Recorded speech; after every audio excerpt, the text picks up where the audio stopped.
Olá pessoal, hoje daremos continuidade à nossa disciplina de Fundamentos de Cálculo no Processo e hoje nós teremos então a aula 2, a aula na qual nós começaremos a abordar o conteúdo dos balanços materiais, certo? Também conhecidos como balanços de massa. Bem, na aula anterior, então, só relembrando, então ela serviu aí como uma aula para revisar os conceitos básicos que são necessários aqui nos balanços materiais, tá certo? Representação de fluxogramas, por exemplo, que nós vimos então o que é um fluxograma ou diagrama de fluxo, né, suas representações, os diferentes tipos de fluxograma que nós temos na engenharia química, e também falamos um pouco sobre alguns parâmetros de correntes de processo, que são as correntes contidas nos fluxogramas, que, quando associadas às variáveis de processo, nos mostram então que elas contêm aí valores de vazão, e essa vazão ela pode estar em diferentes unidades, mássicas, molares ou volumétricas.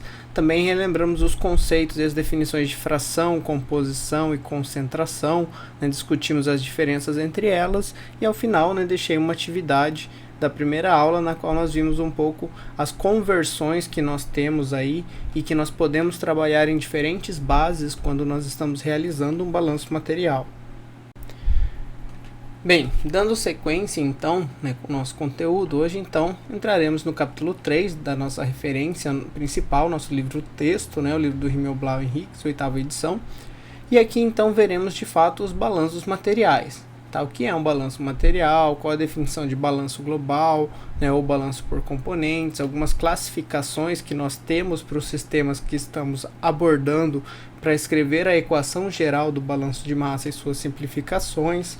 Também veremos alguns exemplos mais simples apenas de alguns balanços materiais, certo? Vamos lá então.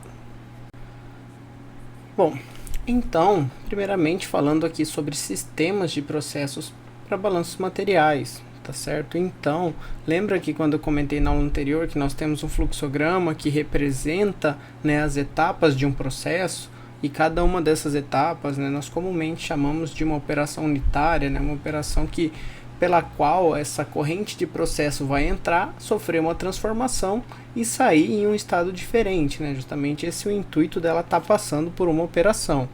Então, de forma genérica, né, a gente costuma então representar que para uma dada operação unitária, né, uma dada unidade de processo ou um equipamento que nós estamos representando no fluxograma, nós temos as correntes de entrada, né, que nós então podemos dizer que são as matérias-primas daquela operação, ou de forma global, se está no início do processo, a matéria-prima do processo, e a corrente de saída, né, onde está saindo então processada esse material que entrou, que nos traz então os nossos produtos ou as correntes que irão seguir para as próximas etapas de processo.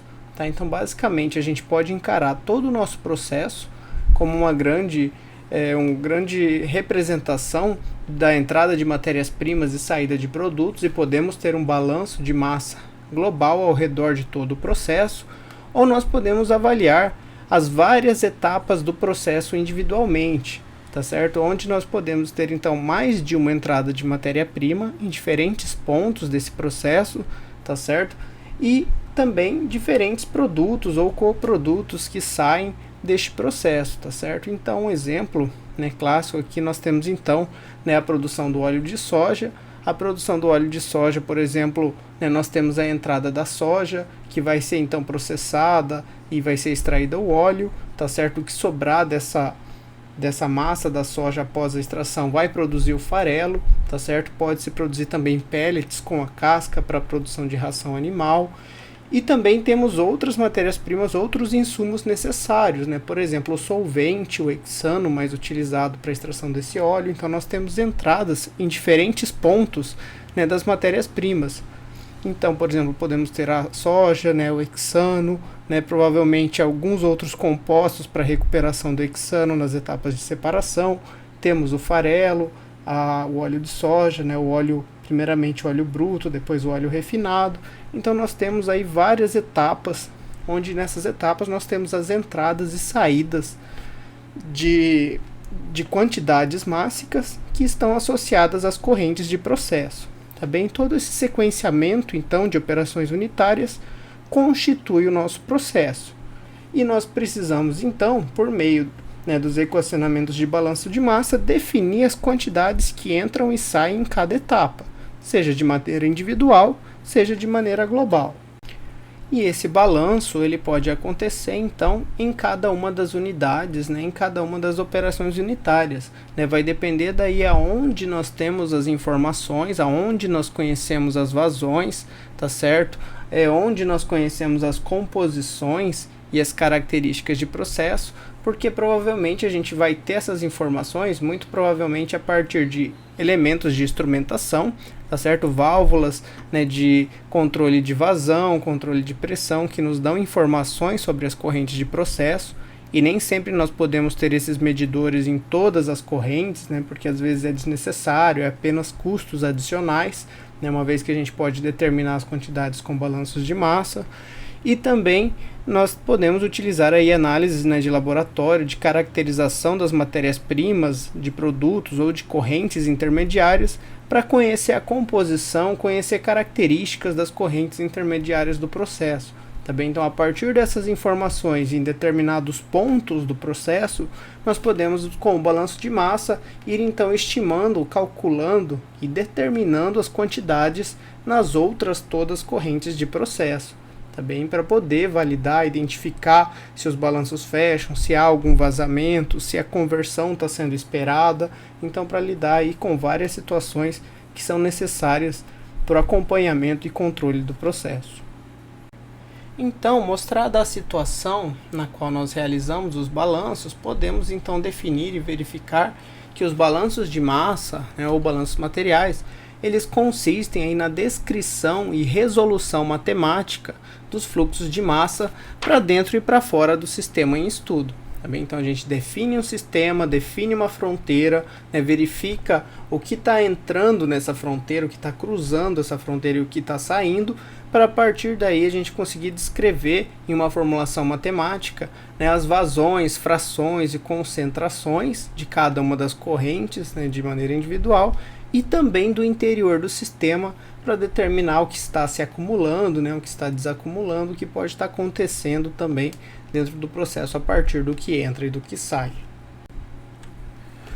Bom, então, de maneira geral, nós podemos também lembrar que a primeira etapa na solução de um problema da indústria, seja ele um problema simples ou um problema complexo, é a realização do balanço de massa, para averiguar e verificar se o processo está acontecendo como ele deveria, se está entrando o quanto é necessário, o quanto comporta a capacidade de processamento, se está saindo o que era esperado, tá certo? Se há algum vazamento, se acontece alguma coisa inesperada, o balanço de massa já pode nos indicar que há algo errado com o processo, e a partir daí a gente vai buscar avaliar etapa a etapa para identificar isso e então fazer a correção para retomar o processo nas suas condições ideais. Bem?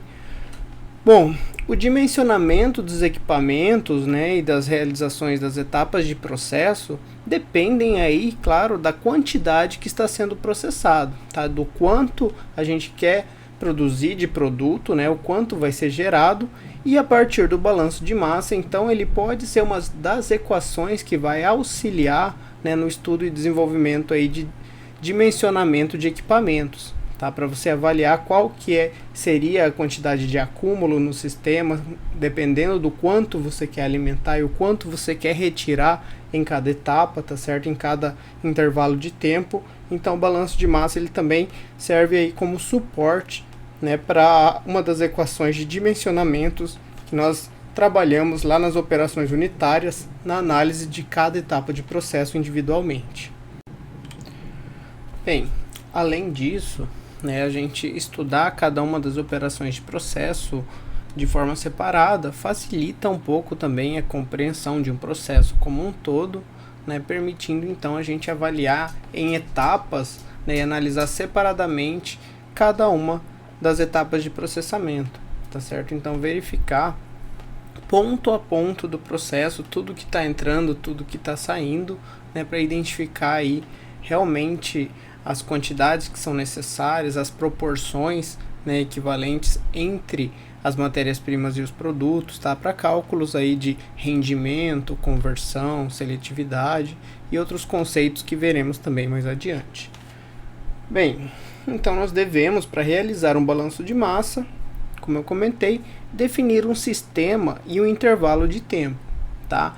Principalmente quando nós temos aí um processo, né, em regime não estacionário, né, um processo em batelada, porque a quantidade de tempo daí pela qual entram as matérias-primas e saem os produtos pode ser que ela apresente um acúmulo, né, ou um desacúmulo, dependendo se for o esvaziamento de um tanque, por exemplo, para a gente verificar quanto tempo, estimar quanto tempo demora para descarregar um processo, para carregar, e nós podemos então utilizar a equação de balanço das propriedades extensivas para mensurar isso, tá certo? Por que propriedades extensivas? Porque são as propriedades das quais a gente precisa, né, de todas as partes do que está entrando, do que está saindo, né, seja para massa ou seja para energia, para entender certinho no processo se está havendo esse acúmulo ou não, se está saindo mais do que está entrando, né, ou entrando mais do que está saindo, que influencia no acúmulo, e no caso de processos com reações químicas, se está sendo gerado ou se está sendo consumido as espécies químicas que estão ali fazendo parte da reação, ok? Bem, então, já que nós precisamos definir aí um sistema para realizar o balanço de massa, né, começamos aqui então com o conceito de sistema, que para nós representa uma porção definida de um processo global que se deseja analisar, né, delimitada aí por uma fronteira, tá bem? Então depende especificamente da região na qual nós queremos realizar o balanço, tá certo? Se é uma operação, se é um conjunto de algumas operações, algumas unidades, se é o processo como um todo, tá bem? Nós começaremos aqui com operações mais simples, né, e bem definidas, e com o passar do tempo vamos incorporando, né, balanços com múltiplas unidades para verificar que nós podemos então realizar os balanços de formas diferentes. E inicialmente, uma vez que a gente define um sistema, também uma característica que permite com que nós possamos já identificar termos dos balanços de massas é avaliar se esse sistema ele é fechado ou se ele é aberto, tá bem? Para o qual nós definimos a fronteira. Quando o sistema é fechado, né, não há transporte de massa através da fronteira, tá certo? Ou seja, a gente tem ali o sistema contendo a quantidade, né, que ele está dentro da região definida, tá, pela fronteira, no caso aqui um tanque, por exemplo, com 1.000 kg de água, e caso nós tenhamos aí um processo em batelada, um processo que está acontecendo e nós precisamos aguardar um certo período de tempo, durante esse período acontecerão reações químicas, acontecerão, né, processos físico-químicos nos quais haverá transformação de espécies químicas, e as equações de balanço, visto quanto nós tínhamos antes e quanto nós obtemos depois, permitem aí avaliar conversão, rendimento e outras propriedades, tá? Mas esses são casos mais específicos que nós veremos também adiante. Nós começamos, né, com um sistema mais simples, que é um sistema aberto, que mostra que nós temos sim transporte de massa através da fronteira.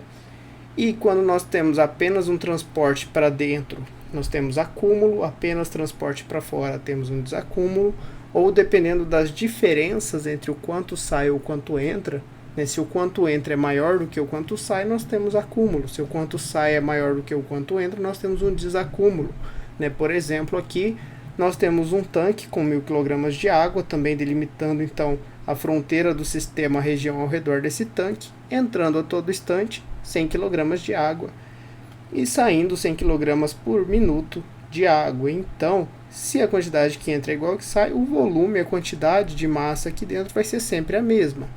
Porém, se em um determinado momento, né, uma válvula abrir, ou a corrente de entrada ou a corrente de saída e começar a entrar mais, né, por exemplo, começar a entrar 150 e sair 100, a gente vai, ao longo do tempo, ter um acúmulo aí de 50 kg por minuto.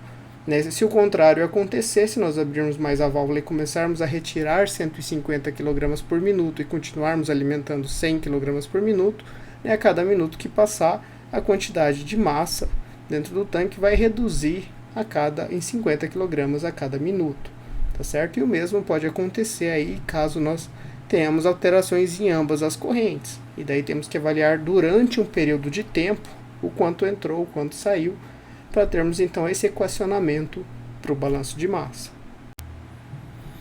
Bom, então para ajudar a gente a conseguir então identificar situações aí de sistema fechado, aberto, sistemas, né, com acúmulo, não acúmulo, nós podemos classificar os processos químicos quanto ao regime de escoamento do processo, tá bem?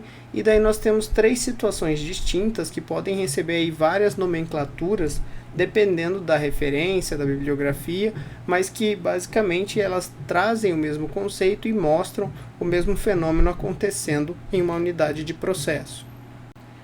Então, quando nós temos um processo no qual não há nenhum tipo de acúmulo, né, ou seja, ao longo do tempo nós não temos aí um aumento de massa, né, uma redução de massa em nenhum instante de tempo pelo qual o processo está acontecendo, nós costumamos então chamar esse processo, né, como um processo que ocorre em regime permanente, ou regime estacionário, ou regime contínuo.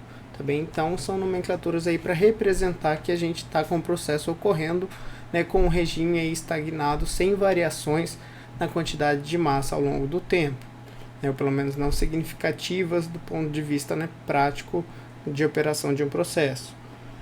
Quando o processo ele possui aí algum acúmulo em função das quantidades geradas, das quantidades que entram e saem, né, que não acontecem de forma concisa, de forma, né, proporcional, nós temos um processo então que ocorre em regime transiente, ou regime não estacionário, ou regime descontínuo, né, ou regime embatelado, né, um processo que, por exemplo, né, uma fermentação ela é um processo no qual nós temos aí a inserção de matérias-primas, né, para a criação de um meio de cultivo, no qual a fermentação ocorre e produz, né, um determinado produto, como por exemplo, né, a produção de etanol a partir da fermentação de açúcares, e nós precisamos aguardar todo esse processo ocorrer durante o intervalo de tempo para que nós depois possamos então descarregar esse tanque de fermentação e ter então o produto obtido, que teve então, apesar das quantidades de massas, né, mássicas de entrada serem iguais às de saída,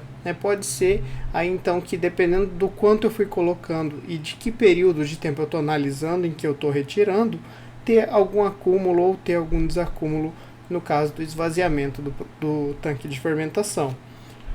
E ainda podemos ter uma combinação, né, de processos nos quais pode ocorrer, né, uma parcela do processo embatelada e o restante do processo, né, ocorrer de forma contínua, e nesse caso nós temos processos que operam, né, em regimes do tipo regime semi-contínuo ou semi-batelada, ou regime pseudo-estacionário, no caso quando nós temos aí um processo global que ocorre de forma estacionária, porém nós temos etapas de processo que ocorrem de forma descontínua, e nesse caso nós temos aí vários tanques que operam então de forma paralela, de maneira a atender a todo instante a demanda do processo e fazer que ele seja contínuo, tá certo? E isso resulta às vezes no acúmulo de certos componentes no processo em certos períodos de tempo, porém eles vão sendo descarregados assim que o processo vai descarregando cada um dos tanques, cada um dos equipamentos. Por exemplo, como eu comentei, se nós avaliarmos o processo de produção de etanol apenas, né, na fermentação em si, ele é um processo que ocorre em batelada, né, ou descontinuamente. Porém, de forma global, nós temos vários tanques que fazem a fermentação, e a todo instante nós temos aí um tanque, né, uma dorna que está disponível para descarregar o etanol que já foi produzido. Também dessa forma, nós sempre estamos aí processando o etanol, seguindo, né, com o etanol para destilação e purificação, sem ter que esperar que cada uma das bateladas ocorra. Então as demais etapas de processo, a extração do caldo da cana, a concentração do caldo, tá certo? A destilação, são operações contínuas, porém nós temos ali operações descontínuas, como a fermentação, que acontece em vários equipamentos de forma, né, paralela e planejada, de maneira a atender e tornar o processo contínuo durante, né, todas as suas etapas, todo o seu período de tempo, né, de operação. Então, apenas comparando, tá, para a gente verificar aqui, né, porque se busca manter um processo em regime estacionário, é que quando nós comparamos uma operação contínua com uma operação descontínua, né, nós temos aí algumas diferenças em termos, né, das variáveis que são avaliadas, certo? Então, em uma operação contínua, né, em um processo que opera em regime estacionário, né, geralmente esses processos são utilizados para processos de grande escala, com maior produtividade, tá certo? Assim, tendo uma produtividade maior, né, e tendo, digamos que um design feito para comportar uma maior quantidade, nós acabamos tendo aí um menor custo por produto, tá? Por às vezes, ao invés de precisar de vários equipamentos pequenos, um só, né, maior às vezes já é suficiente para o processo. E o tempo não é uma variável do processo, né? Porque o processo vai estar acontecendo a todo instante. Se a gente tem ele bem controlado, ele vai estar então satisfazendo e atendendo, né, as condições que ele precisa de maneira constante. Porém, a operação descontínua ela é mais utilizada quando nós temos aí processos em pequena escala, tá certo? Às vezes não é necessário produzir tanto, porque às vezes não há mercado para receber a quantidade grande a ser produzida, tá certo? Então, utiliza-se aí sob demanda de processamento para obter então os produtos nas quantidades exatas, tá certo? Principalmente, por exemplo, na indústria de fármacos, né, que há aí primeiro uma demanda e depois então uma escala de processamento para atender ela, e nesse caso nós utilizamos equipamentos e processos que são carregados, produzem o que é necessário e retirado o que vai ser vendido, né, o que vai ser obtido. Por exemplo, nós podemos ter aí reatores que servem para múltiplos processos, né, que servem para várias operações. Então, dependendo da demanda de mercado, opera-se com ele para uma determinada finalidade e vai se alternando em cada batelada as quantidades desejadas para ter aí vários produtos e um portfólio que acaba atendendo, né, todo o mercado. E nesses casos o tempo é uma variável de processo, porque ao longo da operação nós temos aí variação de temperatura, variação de concentração, variação aí de algumas grandezas e variáveis de processo que a cada instante de tempo elas mudam, né? Não são constantes e tem aí uma certa variação que são avaliadas no termo de acúmulo ou no termo de variação de um balanço material ou de um balanço energético. Bem, de maneira geral, né, por enquanto aqui eu vou apresentar para a gente utilizar a equação no balanço de massa, mas é a mesma equação que serve para o balanço de energia ou que serve posteriormente também, como vocês verão, para o balanço de quantidade de movimento, tá certo? Lá nas disciplinas de fenômenos de transporte. Então, nós temos uma expressão genérica que nós chamamos, né, de princípio da conservação e que é aplicada tanto à massa, quanto à energia, quanto à quantidade de movimento, tá certo? E então, né, partindo da condição para o balanço de massa, né, no caso aqui para a gente, inicialmente S representará a massa do nosso sistema, tá? Mas poderia ser qualquer uma das propriedades. E de acordo com essa expressão, o acúmulo de S no sistema, ao longo de um período de tempo, ele se dá então como a diferença entre as quantidades que entram e saem do sistema dessa quantidade S durante o período de tempo. E quando essas quantidades são iguais e nós não temos reação química, nós também acabamos não tendo esse acúmulo, mas a diferença entre as quantidades, né, de S que são geradas ou consumidas quando nós utilizamos esse balanço em termos de espécies químicas, e essas quantidades então reagem, porque daí nós temos a formação de produtos, que são as quantidades geradas, e o consumo de reagentes, né, que são as quantidades consumidas durante o intervalo. Então, nós podemos ver e verificar que o termo do acúmulo nós chamamos então de termo transiente, que é o termo então relacionado à variação ao longo do tempo, quando, né, essas propriedades acabam variando e são diferentes em relação ao intervalo de tempo que estamos avaliando.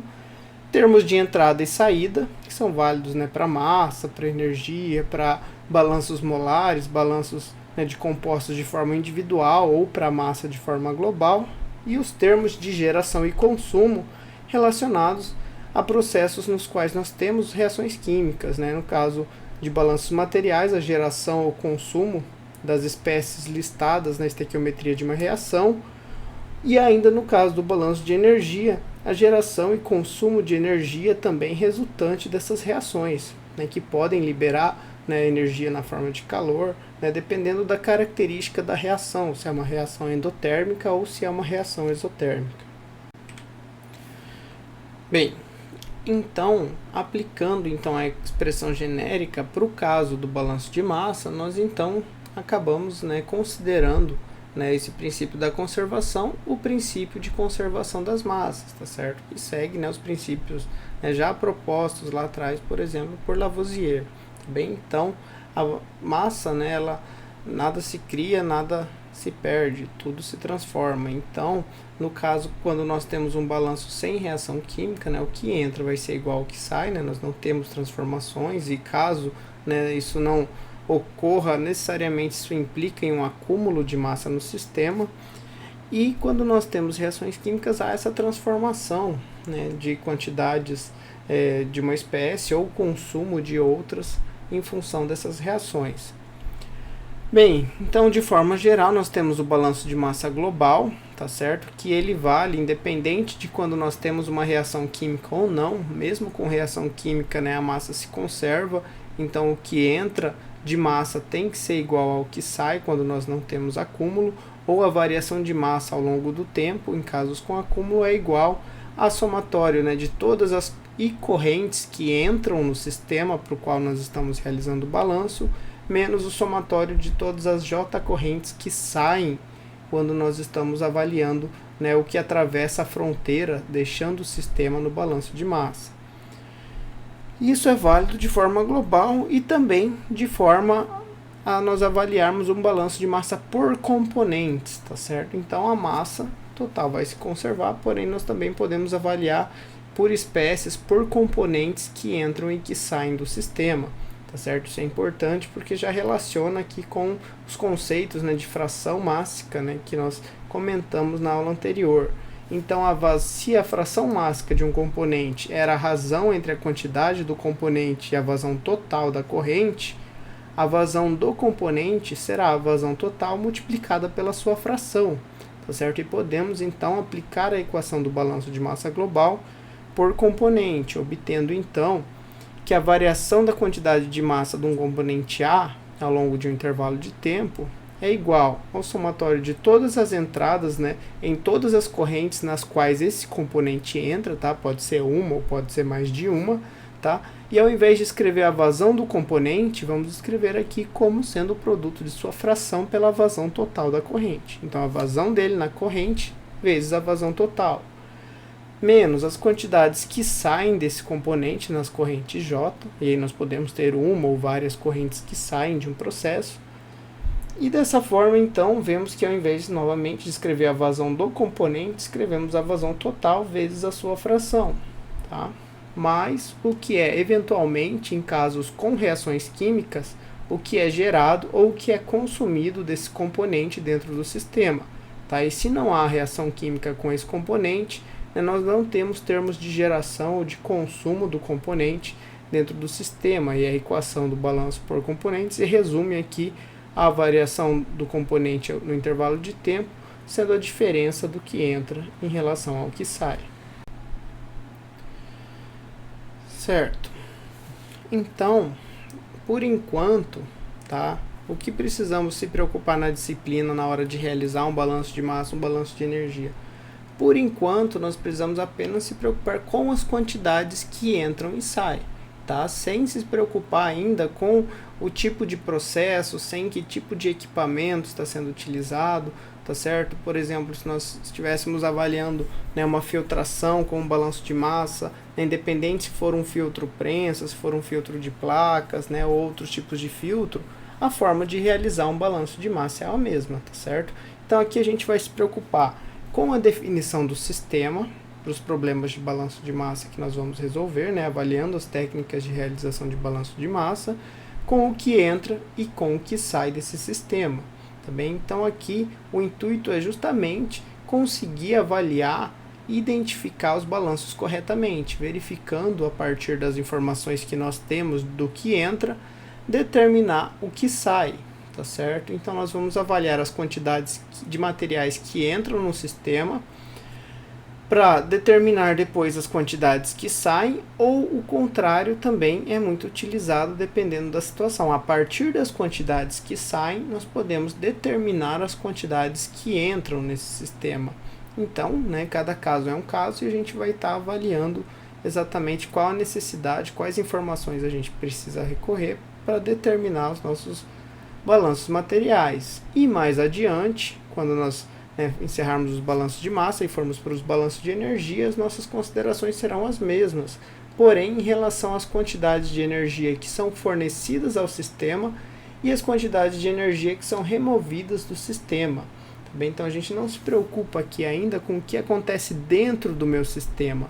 Tá? A gente só vai estar se avaliando, então, e procurando então se preocupar com o que está entrando e o que está saindo. Tá? Independente da função do sistema, né, do que acontece, né, quais são as taxas de transferência dos fenômenos que acontecem aqui dentro, a gente ainda não entra, né, em detalhes nisso. A gente vai se preocupar com uma abordagem um pouco mais macroscópica e mais adiante, então no curso vocês vão estudar e verificar realmente o que pode acontecer dentro do sistema e como isso se correlaciona com os balanços de massa globais, os balanços em relação às entradas e saídas do sistema. Beleza? Bom, então vamos aqui verificar rapidamente que, né, dado então um determinado sistema para o qual nós definimos uma fronteira, nós vamos então verificar tudo que entra e atravessa essa fronteira e tudo que sai dessa fronteira, para a partir disso então escrever as nossas equações de balanço de massa. E de forma global, né, independente das espécies que nós estamos avaliando, nós temos sempre, né, a equação global que traz o acúmulo do sistema, né, como sendo a expressão geral aplicada ao balanço de massa que eu comentei com vocês, sendo então que o que entra, digamos assim, é incorporado ao sistema do componente é o que entra mais o que é gerado, menos o que sai e menos o que é consumido, tá certo? Apenas, né, invertida aqui a ordem em relação às diferenças, né, das quantidades de entrada e saída e de reação que eu comentei anteriormente. Quando não temos reação química, que é o primeiro, né, o caso mais simples, né, a primeira parte que a gente vai estar avaliando na disciplina, nós não temos quantidades geradas e consumidas. E isso reduz, né, a nossa equação simplesmente aqui ao acúmulo no sistema, sendo a diferença do que entra menos o que sai. Ou ainda, né, em casos mais simples, quando nós temos um regime estacionário sem reação química ainda, não temos acúmulo e dessa forma tudo que entra tem que ser igual a tudo que sai, para fechar o balanço de massa. Então, a partir da equação global, nós podemos ir fazendo essas simplificações em função das características do sistema para saber qual equação utilizar, qual equação aplicar para resolver um problema de balanço de massa. Em seguida, né, uma vez escritas as equações de balanço de massa, né, seja a equação global, sejam as equações por componentes, nós precisamos então resolver essas equações para, digamos assim, resolver os balanços de massa e determinar as frações, as composições, as vazões das correntes que nós desejamos saber, tá? E para isso nós temos aí, claro que às vezes as literaturas podem trazer com outras nomenclaturas, mas alguns métodos diferentes para resolver os balanços de massa, tá? E aqui eu costumo classificar esses métodos, né, aqui em 4 formas de resolução, tá? Os balanços materiais mais simples, onde nós podemos resolver com inspeção de variáveis, tá certo? Então, basicamente, avaliando o nosso sistema, observando o que entra, o que sai, a quantidade de massa em cada um deles, observando, então, o que está acontecendo em função das simplificações que nós vimos, nós conseguimos aí substituindo uma variável na outra, uma equação na outra, e conseguimos, então, resolver os balanços e encontrar todas as variáveis do problema, tá? Todas as vazões, todas as composições, frações. Mas nem sempre isso é tão intuitivo, né? Isso segue um raciocínio, né, de forma tão simples. E nesse caso, né, muitos casos, nós podemos encontrar problemas de balanço de massa que nós precisamos resolver pela resolução de sistemas de equações algébricas, tá certo? Então nós temos ali um conjunto de equações, tá, a partir dos balanços globais, os balanços por componentes, para os quais nós teremos então que reduzir os graus de liberdade do nosso sistema, tá, para zero, para ter um número de equações igual ao número de variáveis e resolver esse sistema, tá? Seja um sistema 2×2, 3×3, 4×4, vai depender aí do número de variáveis que nós temos e que nós escrevemos as nossas equações. Ou ainda, nós precisamos combinar, né, as duas primeiras formas de resolução para conseguir resolver um problema, né? Um balanço de massa, então, onde nós combinamos a inspeção de variáveis, tá certo? O raciocínio lógico, né, e a construção das correlações do problema com a resolução de sistemas de equações algébricas. Então, nós precisamos aí verificar as equações que nós temos, quais equações podem ser aí linearmente dependentes, né, se nós temos variáveis e equações suficientes, e resolvendo, né, substituindo essas equações para chegar em um sistema de equação que ele vai poder ser resolvido para a resolução do problema, tá? Ou ainda, né, nós chamamos aí resolução de sistemas de equações algébricas quando nós utilizamos, né, um método, né, de substituição de variáveis ou um método, né, de escalonamento para resolver essas equações. Porém, nós podemos também resolver optando por transformar esse conjunto de equações em um sistema matricial.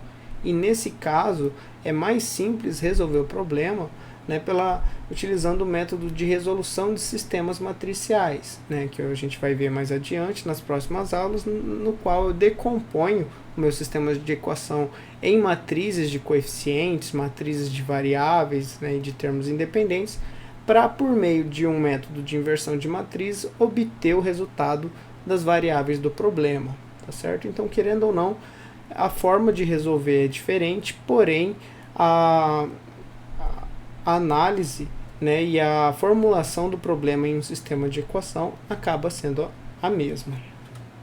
Sendo assim, né, na atividade de hoje, eu vou mostrar para vocês então o método do balanço de massa por inspeção de variáveis, tá certo? Então a seguir eu vou deixar uma outra videoaula com atividade para a gente verificar como a gente resolve um balanço de massa por inspeção, e daí vocês então verão qual é a atividade dessa aula, para daí então, a partir dos exemplos trabalhados, estarem enviando, né, pelo link lá do Moodle da disciplina, certo? Bom, então o conteúdo da aula hoje era esse, para passar para vocês a equação do balanço de massa global, né, as classificações dos sistemas, né, as simplificações que nós temos e a compreensão dos métodos diferentes, e ao passar das próximas aulas nós veremos então também os outros métodos com sistemas de equações, né, sistemas matriciais e tudo isso que eu comentei. Bom, aqui as principais referências da nossa aula de hoje, tá certo? E por hora é isso. Obrigado pela atenção de vocês e até breve.